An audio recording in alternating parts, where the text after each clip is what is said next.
കായ്പാടി ലക്ഷ്മിയുടെ ഉന്നതിക്ക് സമീപം വീടിനുള്ളിൽ ഗ്യാസ് സിലിണ്ടർ പൊട്ടിത്തെറിച്ചു. താന്നിമൂട് നിഹാസ് മൻസിലിൽ ഷാജഹാന്റെ വീട്ടിലാണ് സംഭവം. കഴിഞ്ഞ ദിവസം ഗ്യാസ് ഏജൻസിയിൽ നിന്ന് വാങ്ങിയ സിലിണ്ടറാണ് പൊട്ടിത്തെറിച്ചത് എന്ന് വീട്ടുകാർ. വീട്ടിലുണ്ടായിരുന്നവർക്ക് പരിക്കേറ്റു. AK സ്റ്റെഫിൻ വിവരങ്ങളുമായി ചേരുന്നുണ്ട്. സ്റ്റെഫിൻ, ഇത് എങ്ങനെയാണ് സംഭവിച്ചത്? കഴിഞ്ഞ ദിവസം കൊണ്ടുവച്ച സിലിണ്ടർ അത് ഫിറ്റ് ചെയ്യുന്ന സമയത്തുള്ള എന്തെങ്കിലും പിഴവുകളാണോ അതോ സിലിണ്ടറിന്റെ പ്രശ്നങ്ങളായിരിക്കാമോ? പുലർച്ചെ 2:30 മണിയോട് കൂടിയായിരുന്നു ഈ അപകടമുണ്ടായത്. വീട്ടുകാരെല്ലാം തന്നെ ഉറക്കത്തിലായിരുന്നു. കഴിഞ്ഞ ദിവസം ഗ്യാസ് ഏജൻസിയിൽ നിന്ന് കൊണ്ടുവന്ന ഗ്യാസ് ആണ്. അത് ഉപയോഗിക്കാതെ സൂക്ഷിച്ചു വെച്ചിരിക്കുകയായിരുന്നു.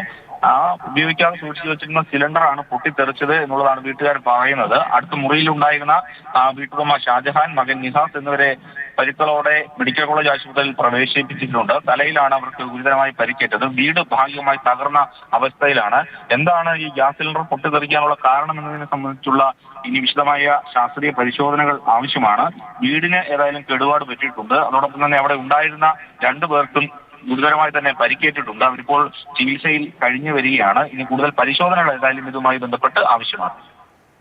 ശരി, AK സ്റ്റെഫിനാണ് വിശദാംശങ്ങൾ പങ്കുവച്ചത്. ഏതായാലും